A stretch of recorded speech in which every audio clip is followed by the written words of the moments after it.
Okay. My name is Annette Carter Black. I was one of Jehovah's Witnesses for 20 years.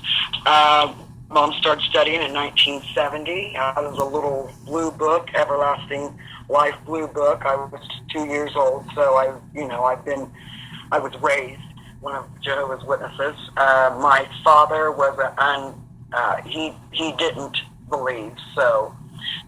Um, Basically, I grew up in a little town, Winchester, Indiana, and it was a rural area. We went out in service a lot in the country areas, and spent a lot of summers in a hot blue van going from door to door out in the country. My mom and her best friend, they were regular pioneers, so we were always out in service. Um, I was about 7 when the 1975 thing went on, and I can remember going to bed on New Year's Eve, 1975, and then waking up January 1st, 1976, and everything was so quiet. And, all I can remember is Mom crying most of the day and, just being upset and this and that. But that was a very anxiety-filled time. Dealing with my father, and he was not one of Jehovah's Witnesses. He was an active alcoholic at the time, so that also brought in a lot of issues and problems with the family, on top of being in this ridiculous cult. And then, and then to layer on top of that, both me and my 2 sisters, were survivors of sexual abuse within the organization, also. Wow. So, to deal with that and then be in the cult and then have a stupid family life, it was pretty much just horrible, really, to be honest with you. Very, very few happy childhood moments. I'm going to fast forward up to age 20. I had graduated from high school in 1987. They wanted, of course, they wanted all the young people, and they still do, get out of high school, take on a little bullshit job and regular pioneer. So that's what I did, and I was a regular auxiliary pioneering for months on months, then turn around. And then when I was 20, I had just turned in my application to regular pioneer. And I don't even know if my application made it up to New York, what the deal was, but within like week, 10 days after I turned that in, I,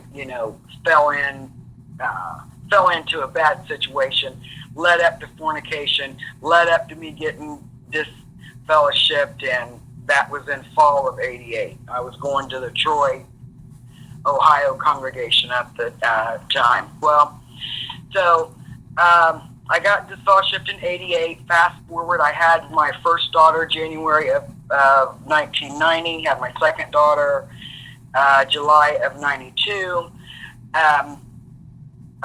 With the guy that that was the reason why that I had got disfellowshipped and stuff.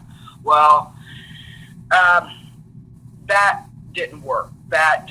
So all through the 90s and stuff, it was mainly just me busting my ass trying to take care of the girls. Really didn't have a lot of time to think about being disfellowshipped when I had to have little feelings about it, but I had just pretty much accepted it because I was still in that mindset that I deserved to be disfellowshipped and I deserved to, be shunned and all this.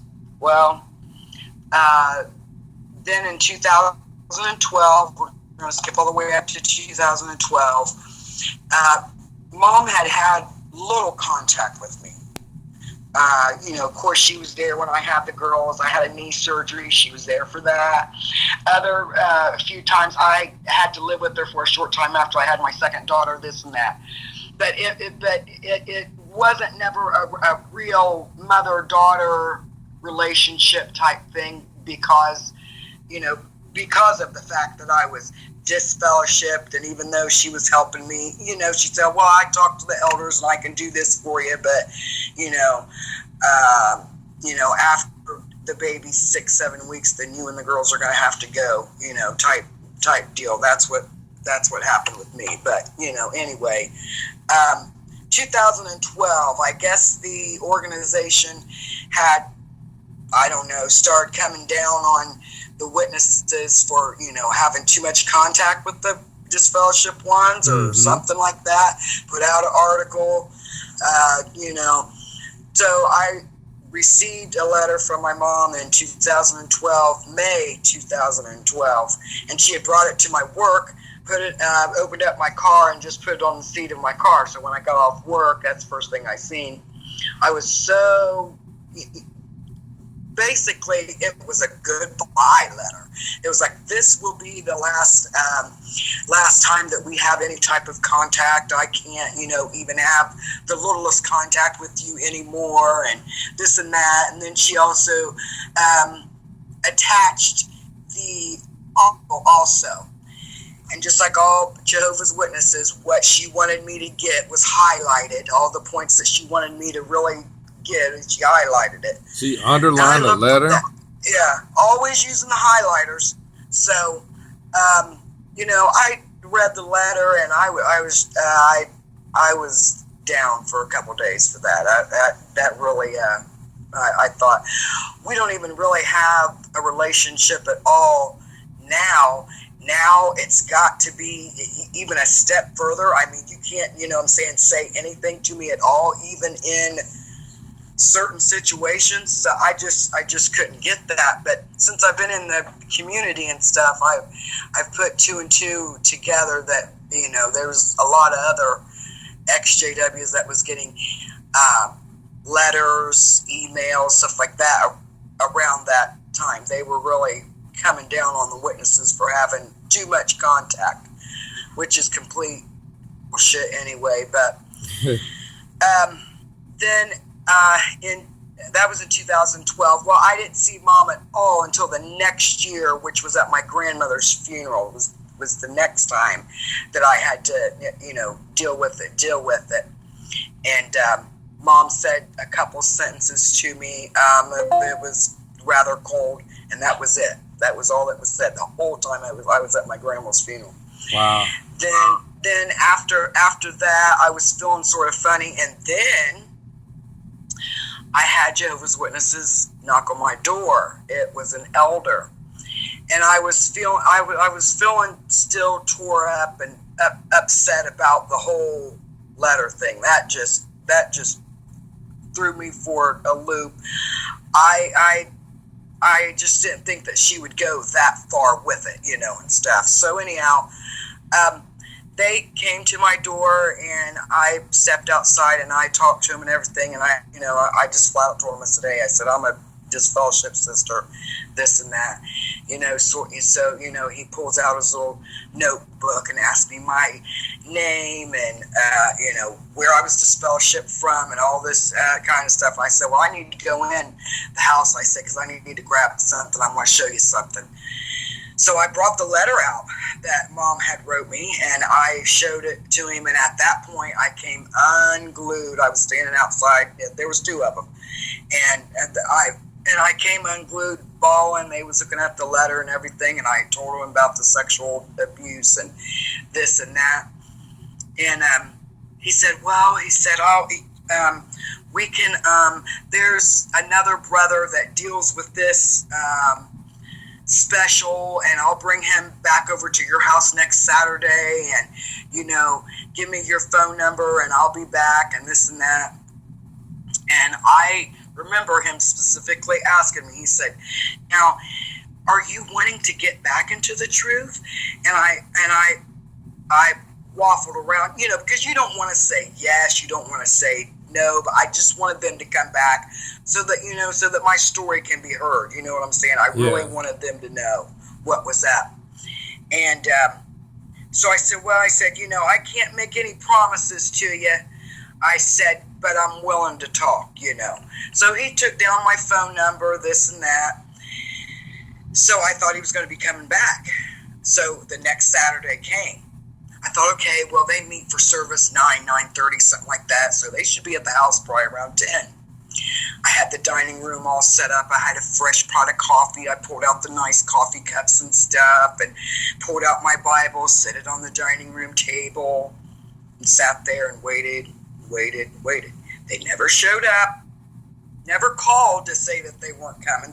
They just didn't come back, period. Nothing. I thought that was highly irregular. I thought, what's going on? Then I started putting two and two together. What he probably did was, oh hell, we got to call the legal department on this. This is somebody else talking about, sexual abuse, blah blah. That elder probably ended up calling the legal department. Probably got a hold of my mom over in Troy, and they probably came up with the thing of, we're not going to go over there. We're not going to deal with her. You know what I'm saying? We're not, So anyhow, that's what happened with that. And then a few months later, my cousin, Chris, he had sent me a video.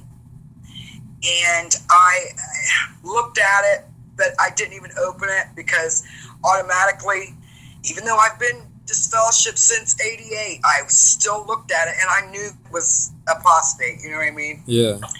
So I didn't even open it. Now that's ridiculous. I didn't even open it because I was sitting here thinking, all right, Annette, now, and see, I was still with the mind screw. Annette, you're already disfellowshipped. You've already committed fornication. You've already started smoking. You've already done this, that, the other. Do you really want to add apostasy to the mix? Right. And at that time, I said, no, I really don't want to do that. So, some more months went by. Well, just so happened that I had to take off work this year.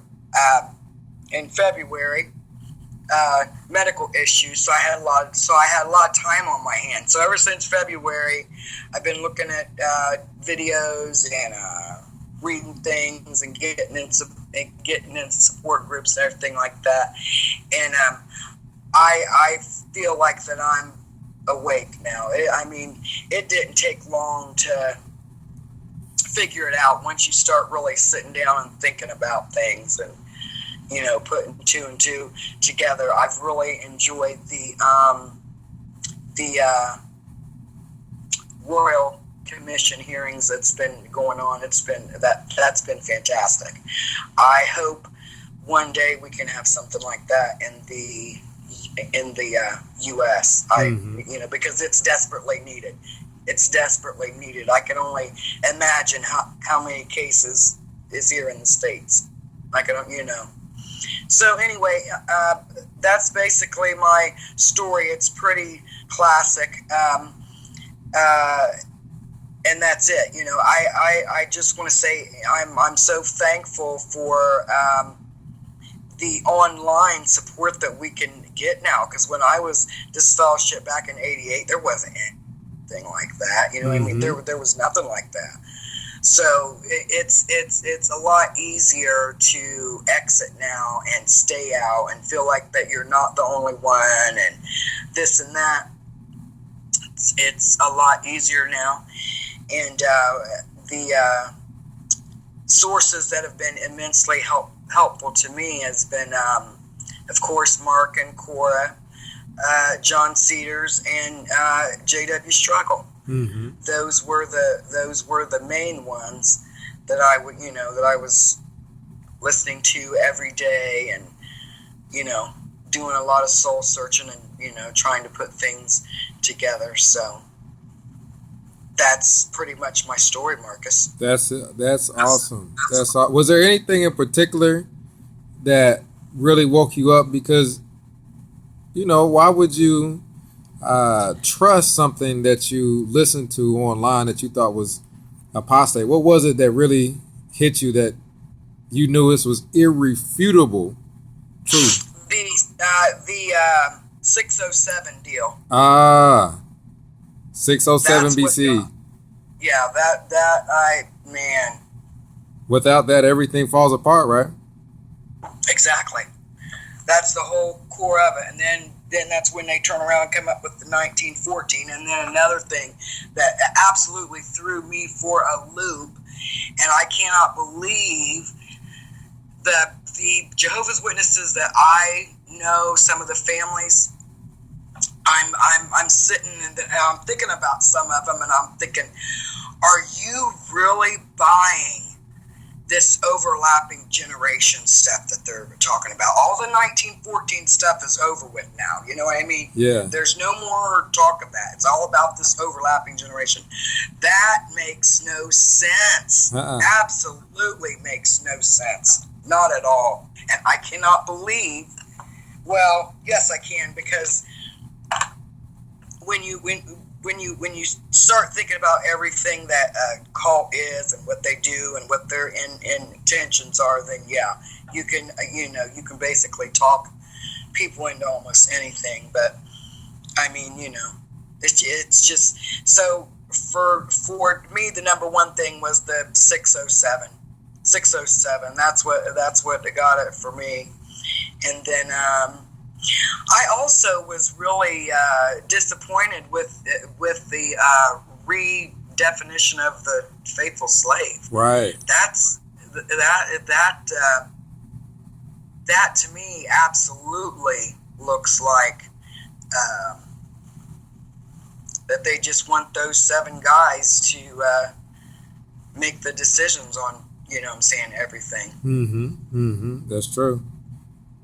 Yeah, that's very true. So I mean, yeah, it was the 607. It was the 607. Oh, and the fact about the UN. Joe is being a part of the UN also. And I did, research that on myself. I just didn't listen to it, and just take it at face value. I did, take those extra steps to find out, were they really? And yes, they were. And that's just, I mean, So the Jehovah's Witnesses. What do you say? What do you say? So the Jehovah's Witnesses are about to have another activist on their hands. You're about to be another Derek O'Hare with a bullhorn. I think that would be fun to do one time. Yeah. I don't know if I probably could not do it on a regular basis, but to do that one time, I think that would be that would be fun more than anything else. Oh yeah, we'll do it.